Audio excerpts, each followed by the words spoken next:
Hello, viewers. This is Dr. Qamar Cheema, and I'm honored and thrilled to have Mr. Abhijit Singh, who is a senior fellow and heads the Maritime Policy Initiative at the ORF, Observer Research Foundation. Um, Commander Abhijit Singh has a huge experience of and that how the maritime world is developing. So today I requested sir for a conversation about the evolving maritime security dynamics in Asia. So thank you very much, sir, for your time for my YouTube channel. Uh, you're most welcome, Kamar. I have to say at the outset that I actually quite like appearing on your show, so to speak. The last time I remember was about a year ago, and the thing that I like about these conversations is that they're always open and freewheeling, and there's just so many issues that we can talk about. For me personally, also, I think an exercise in discretion and diplomacy, because I have to be careful about what I say and how what I say is going to be perceived by your audiences. But nevertheless, it's always very interesting to be on your show. Thank you, sir. Sir, in your opening comments, if I ask you to just help our viewers understand that, how do you see the evolving maritime security dynamics in Asia? The entire world is moving towards Indo-Pacific, and we finding that much of the history will be written in this part of the world, which we call as Indo-Pacific, or the maritime security area of Asia. So. Since you have been the field commander and you are theoretically working a lot, and you understand obviously the state policy, and you also understand how the global shift in international politics has given significance to this region. So please help us to understand this evolving maritime security in Asia. Look, Kamar, in the past few months, maritime security seemed to have taken a bit of a backseat to continental security, and that's essentially because of the events in Ukraine, the Ukraine-Russia war. Everybody seemed to be interested in the dynamics in Europe, in continental Europe, and people really want to know about what's going to be the outcome of that conflict that is happening. So, in that sense, maritime security had been pushed a little bit into the background. But I think there is a growing realization, as you very rightly said, that the future of geopolitics and the future of the power balance in Asia, and more specifically, if you look at the Eastern Indian Ocean and the Western Pacific, this area will be defined in at sea and in the Indo-Pacific. And therefore, what happens in this region is critical for geopolitics in this space. And I think maritime security in that context is making a bit of a comeback. I'm going to highlight two or three areas that need some attention. One is that maritime security traditionally has been seen as representing a combination of both traditional and non-traditional threats. And traditional meaning state-on-state challenges, the challenge of great power competition, Chinese aggression, China's assertive deployments and maneuvers, both in the Western Pacific and also its expanding footprint in the Indian Ocean region. And on the other hand, the other end of the spectrum, there are challenges like piracy, armed robbery, overfishing, also called as IUU fishing, which is illegal, unreported, unregulated fishing, pollution, climate change challenges, all of those challenges that impact human security. And maritime analysts, scholars, as also policymakers, tended to see these challenges in two different subsets or two different baskets.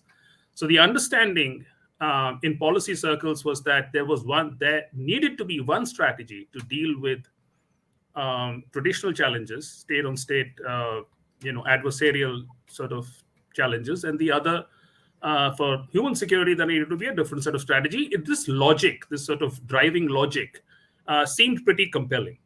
But what has happened in the last couple of years is that that line between traditional and non-traditional has begun to blur.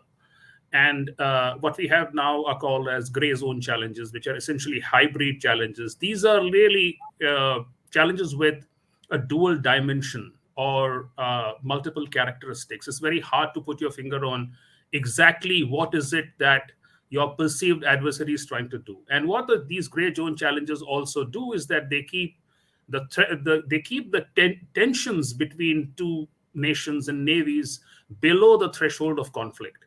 So they keep the conflict alive, but they don't allow things to spill over into a domain where there could be a conflagration or there could be a physical confrontation. And the sense in Asia, particularly in the Western Pacific, is that China has been using some of these tactics in those waters in terms of having their maritime militias, in terms of deploying their coast guards to indulge in activity that traditionally navies have carried out. That has raised some tensions. But I would say that, and this is really my second point, which is that if you look at the Indian Ocean region, which really has a slightly different dynamic from what's happening in the Western Pacific, the Indian Ocean is a more peaceful space as compared to the Pacific. So what's happening in the Indian Ocean here is that the Chinese have been sending in quasi-military ships. So they've been sending in survey vessels, research vessels, intelligence ships. Even their fishing boats have seemingly been carrying out some intelligence gathering in these waters. Now, all of this does not constitute a physical threat to either India's security or any nation's security. But the fact is that the Chinese have been present in India's EEZs, which is the exclusive economic zones. And there's some apprehension that if India does not curtail this Chinese activity, or at least apply some checks on the way the Chinese are deploying in the space, China could grow its influence in the Indian Ocean region. So this brings us to the fact that when it comes to maritime security challenges, there really is a tipping point in which that balance between the threat perception and capability swings away from capability. And what happens is that with a lot of countries, you sense that what a perceived adversary is trying to do in your waters is something that you may not be able to keep a check on going into the future. So I think what's happened is that Chinese activity in the space has tipped that balance away from capabilities towards threat. And that's what is causing this great anxiety. Marry this with the fact that we are in a post-COVID environment where resources are really at a premium. All the countries are suffering from a real shortage in terms of budgets, and whether it's navies or it's coast guards or it's law enforcement agencies, there really is limited capacity to deal with these vast array of challenges that we are facing in the region. So because of this peculiar dynamic, both the Western Pacific and the Indian Ocean are suffer from kind of anxiety. Even though the nature of that anxiety in the Pacific and in the Indian Ocean is very different. In the Indian Ocean, it's more about human security challenges for the moment, even though India per se has some problems with the way the Chinese have been deploying in the space. In the Western Pacific, the Chinese strategy is quite different. It's a sort of a full spectrum dominance strategy. So the apprehension that states in the Western Pacific are facing is very different from what's happening in the Indian Ocean. But that's just my sort of initial remark about what's the nature of the challenge that we see happen in the space. So, sir, how do you see that you have given us a holistic picture of, and you have tried to provide us the situation? There is an understanding that whatever India is trying to do in the Indian Ocean, that is basically the containment of the China. Do you think that if India is struggling to have a blue force as a security provider to itself, but it is also has an ambition to contain China? Do you think that this assertion is right? Well, I'd say that this is only partially right. I would not say that this is exactly what India is trying to do in the Indian Ocean region, and we have to understand why that is so. Um, India's start point for maritime security really is this doctrine that was proposed by Prime Minister Modi a couple of years ago when he came up with this acronym SAGAS, Security and Growth for All. And this essentially has become the philosophical mantra of the Indian Navy and India's maritime agencies to not just take care of their own security, but also take care of the security of the neighborhood. So India does try and secure its own interests in the Indian Ocean region, particularly in the Eastern Indian Ocean region, but it also works to secure the interests of its partners and other smaller states, and that means that India is also involved in a degree of capacity building in this region and security provisioning in this region. So whether it is humanitarian assistance and disaster relief, or it is COVID measures, measures to fight COVID, or even non-combatant evacuations that happened in the wake of COVID. All of that is something that India has been doing in the space. But the fact is that India does have some concerns about the Chinese strategy in this space, and these concerns are not purely military concerns. The fact is that the Chinese are not threatening Indian interests in a military sense for the moment, at least. India's concern is that the Chinese strategy, which combines a developmental strategy in the form of the Belt and Road Initiative, and a quasi-military strategy, which is beginning to send some military ships into the space. And I'm not even talking about the anti-piracy deployments, but the Chinese are sending submarines into the region, though not in Indian waters. They are in the open seas. But the fact is that if you combine these two different strands of the strategy, it becomes very clear that this is a plan for enhanced stakeholdership in the Indian Ocean region, as opposed to what they're doing in the Pacific, where it is about dominating that space. What the Chinese want to be stakeholders, they want to be developmental partners, they want to be security providers in this region. But India sees itself as a net security provider. And India has a problem with China trying to position itself in that space.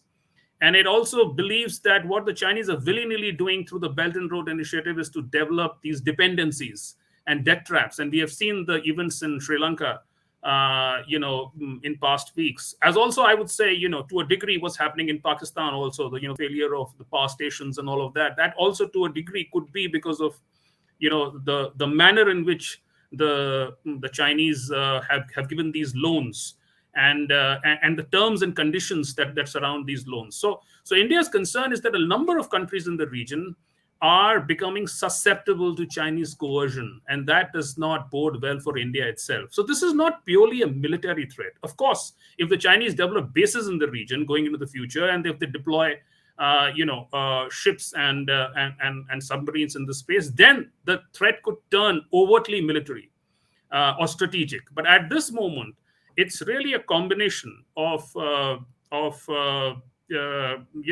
it quasi-military and development, and the fact that the Chinese developmental model actually is problematic. So it's a bit complicated. It has layers, but I would not say that India's only intention is to counter China. You could make the case that India has enhanced apprehensions because of what happened in Ladakh, in Doklam, and there is a sense that we should not allow China too much space in the Indian Ocean region. But certainly, this is not a strategy that is aimed only at countering Chinese or combating Chinese presence in these waters. So, sir, my next question regarding to this is that since India is a part of the Quad, and we have seen that India is putting a lot of investment in terms of into the into what we call this naval modernization, which is going on. So India is buying naval technology from Western powers, and it's also working indigenously. So how do you see that? What kind of investment in terms of what we call technologically, financially, India is going to put into its naval side? Because it seems normally the navies are discouraged. So, do you think that this indigenous side and buying this military hardware from the Western powers will at least bring at par with the China, or do you think that you need some more time for that matter?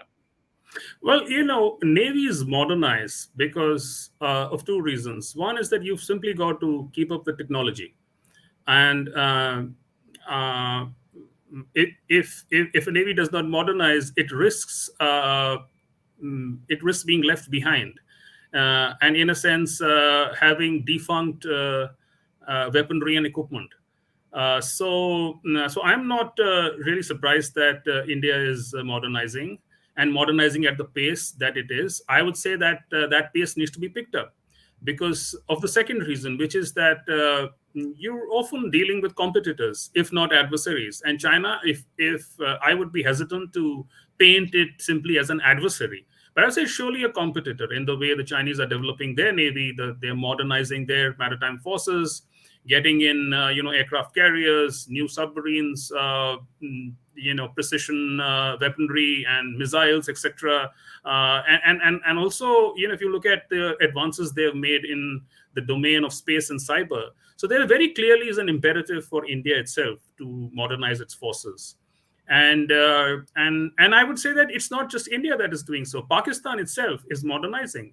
If you look at the Pakistani naval strategy, if you look at the budgets that have been allocated, there seems to be an ambition or a plan to develop at least a 50 ship navy, going into the future, which is a significant advancement for Pakistan. I could say the same thing for the Bangladesh navy that now has two submarines, or the Myanmar navy that has two submarines of itself. And you could make the same case of Thailand, or for that matter, Sri Lanka. Everyone wants to have a more modern force because that has to do with your threat perception. And as threat perceptions evolves, maritime modernization evolves and naval modernization evolves. So I would think that going into the future, India would try to at least have a force with which it can protect its core interests in the Indian Ocean, particularly in the Eastern Indian Ocean, and that would include frigates, destroyers, aircraft carriers, minesweepers, maritime patrol aircraft. But that's par for the course. I mean, look at any other navy in the region, any other nation that has interest in the maritime domain, and they would all be willing to make investments in developing the assets that would help them to have greater control over the region that they see as their core area of strategic and maritime interests. So, sir, when we look at the Quad, it seems that this is a sort of a geostrategic balancing in the Indian Ocean region. When it doesn't have a military component, what significance does this have? And don't you believe that? Uh, and how do you think that India will, in case of any kind of limited scale conflict with China, India will portray itself, or India will deal the threat, which is many call is a looming threat, which is coming, which is on your border in shape of the LOC. LOC, how things got unfolded back in 2019. So Quad obviously is known as geostrategic balancing act by the Western powers and the Indians and the Australians. So when it doesn't have a military component, does this make India insecure, or do you think that this is another strength which India wants to show? Well, the Quad, to my mind, is actually a good now, call it a metaphor for the conundrum that we face in the maritime domain, which is that on the one hand you need to impose curbs on China's aggressive activities, but on the other hand you need to do it in a way that does not raise the anxieties of regional powers or regional states. The truth is that uh, many of the countries in the Indian Ocean region, in particular India's neighbors in the Bay of Bengal, have apprehensions about India joining forces with Western powers to simply try and combat China. Because a lot of these countries, including Pakistan, which is, by the way, not an Indian partner by any stretch of imagination, but other countries like Bangladesh, like Myanmar or Thailand, Sri Lanka, for them, China is a developmental partner, and they've all sort of signed up to the Belt and Road Initiative. So China has been smart in creating an organic need for Chinese military power in the region. And it would be foolhardy for India to just go out there and start targeting Chinese shipping, which, by the way, was a suggestion that was made in the wake of the events in Ladakh last year. That India should try and have a more aggressive strategy in the Indian Ocean, and link up with their Quad partners and try and have a firm hold of, or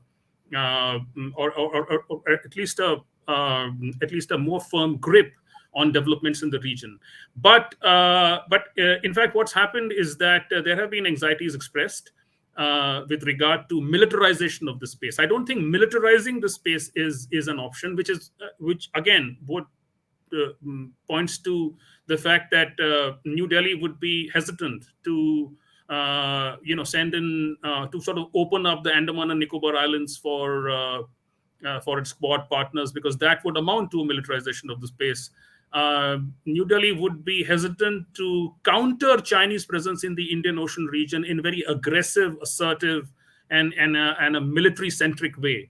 So I think there are limits to what we can do with the Quad. The Quad is a great platform with which we can link up with like-minded partners and find alternatives for this region. And if you look at just the recent developments, they've not been around security. These recent developments have been around connectivity, around resilient supply chains, around emerging technologies, around climate change. These are the things that come up for discussion. And the maritime domain is about maritime surveillance. So there has been a recent move to develop a surveillance partnership or a maritime domain awareness partnership, wherein you can have better situational awareness of what's happening in the region, not just to keep a track of what the Chinese are doing in the space, but also to keep an eye on illegal activity in the region. So this is a very holistic it's a very holistic subject, maritime security, and by purely having a military lens, one cannot expect to solve all problems in the region. So to answer your question again, I mean, just in brief, that yes, China's presence in the Indian Ocean is a point of concern for India. It would try and look for ways in which it can curb Chinese aggressive activity in the region. But at the same time, India would like to coordinate and cooperate with its partners to develop a more holistic strategy to deal largely with challenges in the maritime domain, and look at it more comprehensively in terms of non-traditional threats. Hmm. So, sir, just concluding this discussion, how do you see that over the period of time since last, particularly 10 years, when India was known as, for instance, the largest arms importer in the world as per the CIPRI database, and now since India is moving towards more indigenization, so that to give a message to the world that this is also being called as, this is not a good symptom, or this is not something good to be known as the largest arms importer. But we have learned and we have seen that the demands, or what you can call the aspirations or the needs, it seems that the small countries in the region believe that India may be someday a security provider or a net security provider in the region. So do you think that such kind of a thing, how much is this in the Indian strategic mindset, that yes, one day, for instance, India, we learned, is having a military base somewhere in the Indian Ocean, I think in Madagascar or somewhere, and then the India has a military base somewhere in Central Asia. So how do you see that this aspiration or this idea is there in the Indian strategic mindset, that yes, India can be a net security provider?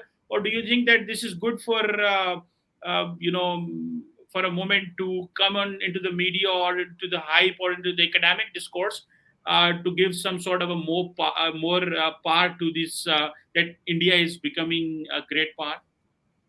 So there's two questions in here. One is about defense technologies and whether we are an importer of technology or an exporter, and the other question is about India as a net security provider.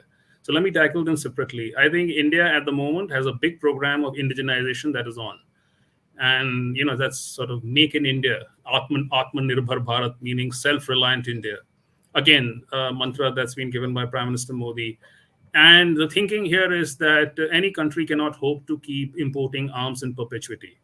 Uh, arms and armaments equipment, military equipment is extremely expensive. And when you buy a lot of this equipment, sometimes the technology does not organically flow in. So that means that you can, if you begin to just depend on the arms that you import, a country will keep importing arms and that equipment and its spares for years and years to come, without having any access to the technology. So the emphasis now is on co-development of technology. It's a long drawn affair, but with the US, with other like-minded partners, what India is trying to do is focus very much on the technology part, whether it's license production or it's developing those technologies in-house. That's one of the things that India is trying to do. We are trying to involve the private sector because, again, involvement of the private sector is extremely important when it comes to developing an industrial base, a defense industrial base. And India realizes the challenges in doing so. It's a project that's going to take a great deal of time, but we are prepared to do that. And might I point out that we are beginning to see a change that is happening. We are also from technology takers becoming technology givers. If you look at the recent BrahMos deal India did with Philippines, it's clear that we are beginning to send some of that armament abroad. We are beginning to be suppliers of armament. Of course, there's miles to go until we can establish ourselves as as self-reliant military technology producers. But we are in that direction. So that's the thing on technology. With regard to net security provisioning, uh, I'd say that this speculation about, first of all, India having bases in the region, I would say is false. India does not really believe in bases. I think that essentially goes against the philosophy of India's military deployments, because there have in the past been some outreach from the US and from other partners for India to play a more active role in overseas regions. For example, the South China Sea. The US wanted to do joint patrols with us, but for the simple reason that India does not believe in having a bigger presence or an outsized presence in far off regions. India has desisted from doing so. India has not developed any bases. Really speaking, no. Maybe there are some logistical facilities, small facilities, but no basis as such. I think the entire rationale of being a net security provider is to generate more security than you would need for your national security purposes, and use that security for the development of the region, or for the security of the region. And so what India is trying to do is to build capacity of its, as I pointed out earlier, of its neighbors and partners in the Indian Ocean region, to a degree in the Western Pacific also. But this does not in any way means that India has any sort of hegemonic, blueprint for the region. It does not wish to dominate the region. It recognizes that it may not have the capacity to be able to have a dominant strategy in place in the Indian Ocean region, or for that matter, in parts of the Western Pacific. So, realizing its limitations, India is doing what it can. I would think this is a pragmatic, forward-looking strategy, and certainly not trying to threaten any of its partners, or any smaller state in this in the littorals in the Indian Ocean. Hmm. Thank you very much, Abhijit Singh Saab, for giving us a very comprehensive understanding of this Indian Ocean region, evolving maritime security situation in Asia, and the Indian military, the Indian naval modernization, and how India looks its position as far as these bases are concerned, or on a question of this net security provider. Thank you very much for your time and for helping us to understand all these questions. Thank you, Qamar, for inviting me. It's my pleasure.